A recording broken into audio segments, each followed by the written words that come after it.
Welcome back to the Beautiful Chaos Podcast. We're diving deep into AI governance today, specifically this report, Regulating Under Uncertainty.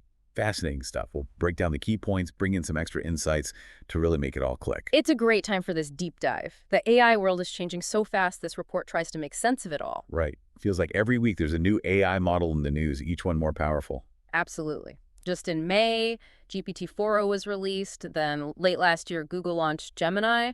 And then there's Anthropic's Claude, Meta's open source Llama 2. It's hard to keep up. It's a whirlwind. Yeah. And it's not just about those, funny chatbots anymore.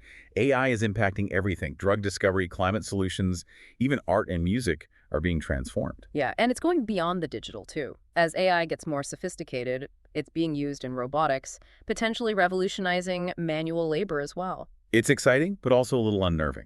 All this potential comes with some serious risks. That's where regulating under uncertainty comes in, right? Figure out how to govern this tech before things get out of hand. Exactly. The report dives into three main approaches to AI governance, each one with its own pros and cons. It's a balancing act. You've got industry self-regulation, where companies set their own rules and ethical guidelines. Co-regulation, where industry and government work together. And then traditional government regulation with laws and frameworks. Three very different approaches. Let's break them down. Starting with industry self-regulation. What's the appeal there? Well, it's agile. Companies can adapt their rules quickly, keep pace with the changes in AI. Plus, it avoids all that government red tape. Sounds efficient, but what's the catch? Why not just let the industry police itself? The concern is self-regulation can be a bit like the fox guarding the henhouse, right? Companies might prioritize profits over, well, the greater good. And there's a lack of transparency. How can we be sure they're actually holding themselves accountable? Makes sense. So co-regulation, where industry and government try to find some common ground. Best of both worlds. Potentially, yeah.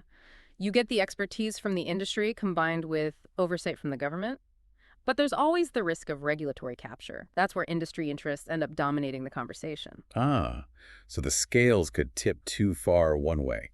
And finally, traditional government regulation. Doesn't that sound like the most straightforward approach?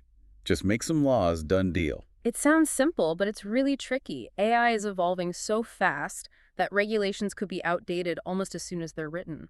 Plus, it needs a level of technical expertise that governments don't always have. Imagine trying to write a law about something you don't fully understand. Recipe for disaster. It sounds like each approach has its pitfalls. Does the report endorse one over the others? That's what makes the report so interesting. It doesn't pick a winner. It argues that the most effective approach might be a mix of all three, tailored to specific risks. A blend of strategies, like a custom cocktail for each AI challenge. Exactly. It highlights how complex this issue is and the need for flexible, adaptable solutions. It also stresses the importance of diverse perspectives. It can't just be tech giants making the decisions. We need input from ethicists, social scientists, policymakers, everyday people from all walks of life to make sure AI benefits everyone, not just a select few. It's about the bigger picture, the impact on society, not just the technology itself. Speaking of impact, let's get to the risks. What are some of the AI-related dangers that are keeping experts up at night? Well, forget the Hollywood sci-fi stuff for a minute. Right. While AI becoming a threat to humanity is worth discussing, the report focuses on more immediate concerns. Okay, so give me the stuff that's going to make me double-check my smart home security system tonight. One of the biggest concerns is job displacement. As AI gets more capable, it can automate tasks that humans used to do, potentially leading to, widespread unemployment. Think about truck drivers being replaced by self-driving vehicles, factory workers by robots. That's a scary thought. Are we all going to be replaced by robots? Should I start polishing my resume for, a robot overlord? Haha. It's not quite that simple. The report acknowledges that some jobs will be lost to AI, but it also suggests that AI has the potential to create new jobs, or at least change the nature of existing ones. It's about adapting to the changing landscape, making sure we have the skills and training to thrive in an AI-driven world. So maybe instead of fearing robots, we should be thinking about how to work with them. Exactly. Seeing AI as a tool that can enhance human capabilities, not replace them entirely. Another risk the report gets into is the environmental impact of AI. Training those massive AI models uses a ton of energy, raising concerns about sustainability and carbon footprints. So AI could actually contribute to climate change. That seems counterintuitive. It's complex. While AI development does have a significant energy footprint, it can also be a powerful tool for addressing climate challenges. Think about optimizing energy grids, developing new renewable energy technologies, even monitoring deforestation patterns. So a double-edged sword AI can be part of the problem and part of the solution. Exactly. It all comes down to responsible development and making sure we're using AI's potential for good. Before we move on, there's that other bigger question the report brought up. Should we be worried about AI becoming a threat to humanity? It's a question that sparks a lot of debate, and rightfully so. Some experts believe that as AI becomes more intelligent and autonomous, there's a potential for it to, surpass human control, leading to unforeseen, potentially catastrophic consequences. Okay, that's officially sending shivers down my spine. Is that even preventable? The report emphasizes considering these risks early, even if they seem far-fetched. We need to be proactive, researching safeguards and control mechanisms to ensure AI remains aligned with human values and goals. It's about steering AI development in a direction that benefits humanity rather than letting it run wild. No killer robots taking over the world, at least not if we can help it.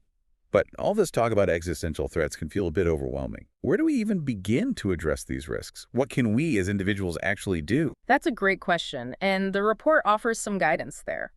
It highlights the importance of diverse perspectives in the conversation about AI governance. We can't just leave it to the tech giants and policymakers. We need voices from all walks of life to weigh in on how AI should be developed and used. So having those tough conversations, asking the right questions, making sure everyone has a seat at the table. Exactly. It's about shaping the future of AI together, not just letting it be dictated by a select few. Now, while the report covers AI broadly, it also takes a deep dive into one specific type that's been making headlines: generative AI. Ah, yes, generative AI. Yeah. This is the stuff that's really captured the public's imagination. It's the kind of AI that creates new content, text, images, music, even code. Things like ChatGPT, DALL-E, those tools that seem to be able to conjure up anything you can imagine. Exactly. Generative AI is incredibly exciting, but it also presents unique challenges when it comes to governance. And those challenges are what we'll explore next. It really is blurring the lines between human and machine creativity. Raises a whole bunch of new questions about ownership, authenticity, even the nature of art itself. It's wild to think an AI can compose a symphony or paint a masterpiece. But who owns the copyright to that? Is it the AI developer, the person who prompted it? Does the AI own it? That's one of the big legal battles happening right now. The report really digs into these copyright issues. Our existing laws are struggling to keep up with AI-generated content. It's like uncharted territory. And it's not just copyright, is it? Right. What about AI being used for bad stuff, like Yeah. making fake news or deep fakes to spread misinformation and, manipulate people? Definitely a concern. The report raises that too. The potential for generative AI to be weaponized is serious. Imagine AI videos of politicians saying things they never did. Fake news designed to cause chaos and undermine trust. It's a chilling thought. It's like those dystopian sci-fi movies becoming reality. And it's not just deliberate misuse, right? What about unintentional biases creeping in, leading to unfair or discriminatory outcomes? Another crucial point, the report makes AI systems learn from huge data sets. And if those data sets reflect existing biases, the AI will inherit them. This can lead to biased decisions in things like hiring, loan applications, even criminal justice. So even if the developers mean well, the AI could perpetuate harmful stereotypes and inequalities. That's a real problem. It seems like generative AI is opening a whole Pandora's box of potential problems. True generative AI is powerful, and like any powerful tool, it can be used for good or bad. But it's not all doom and gloom. The report also highlights the incredible potential benefits. And it looks at the steps being taken to mitigate the risks, to make sure AI is developed and used responsibly. Okay, give me some good news. What are the positive things happening in AI governance? One encouraging trend is the growing awareness from industry leaders. Many companies are starting to implement their own safety measures and ethical guidelines. They're realizing they have a responsibility to develop AI that benefits everyone, not just their profits. So a sort of self-awareness within the industry that AI development needs to be ethical and responsible. What specific steps are they taking? One key area is data curation. Companies are being much more careful about the data they use to train their AI. They're investing in ways to identify and reduce bias in their data sets.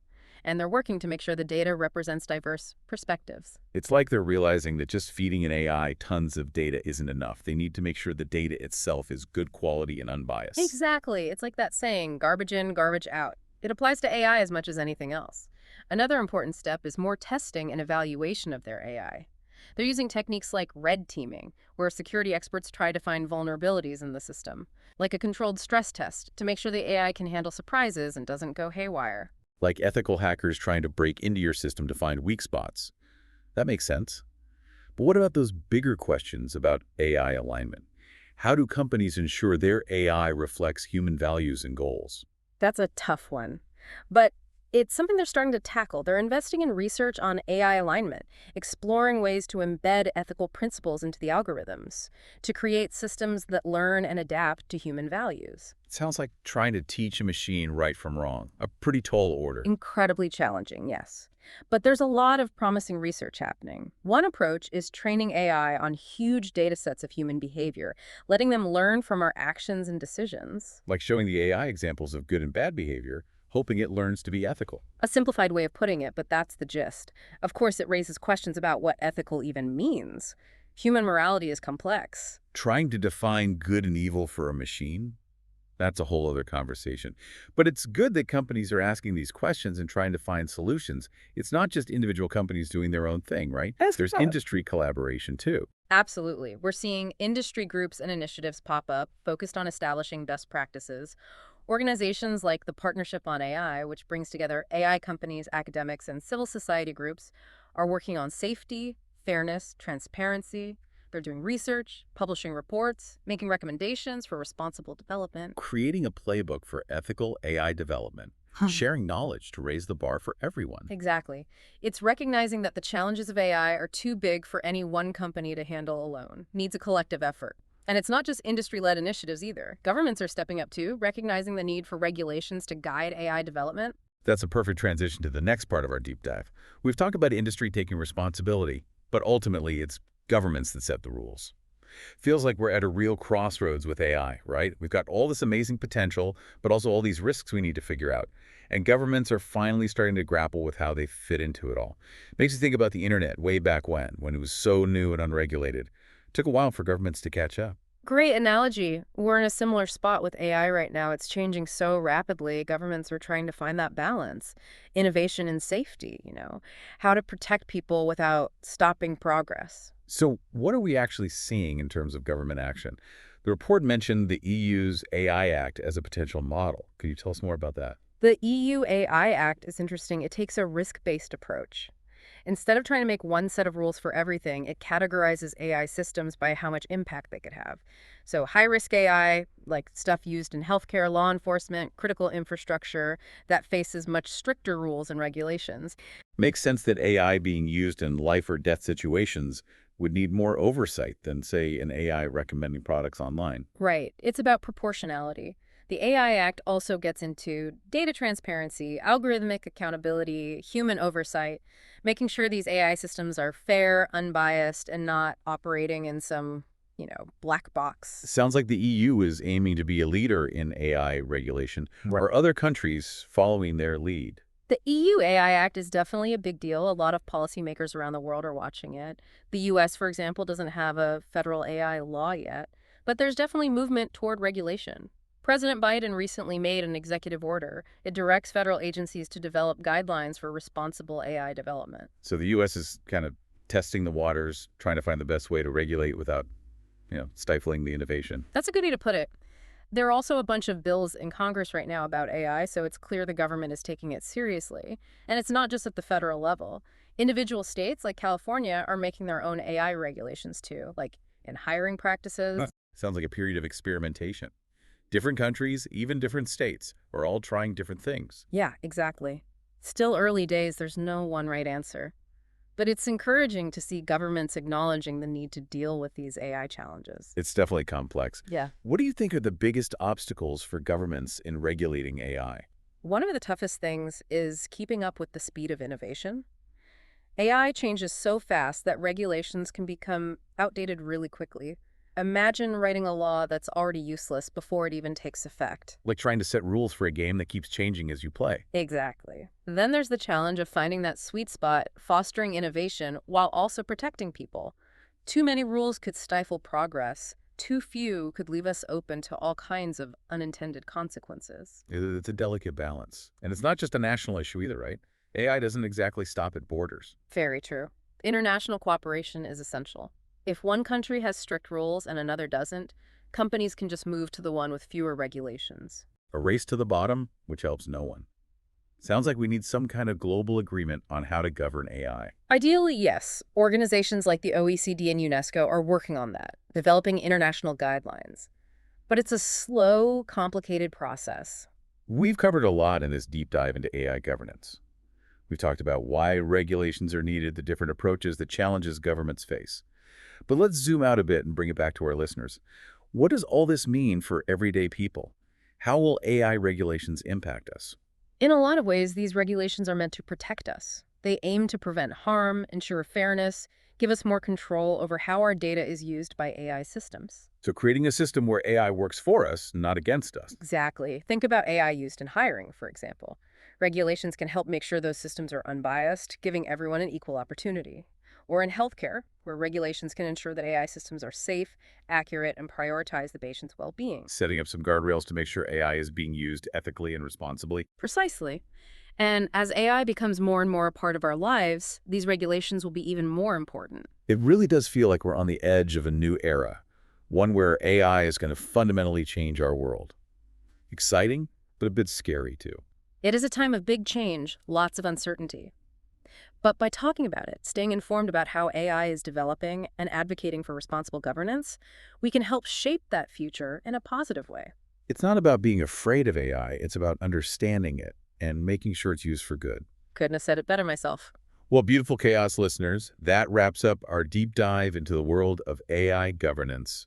We explored some complex topics, but hopefully you've come away with a better understanding of the challenges and opportunities ahead. We encourage you to keep learning about AI, talk about its impact, and be active in shaping its future. Thanks for joining us on this deep dive. See you next time on the Beautiful Chaos Podcast.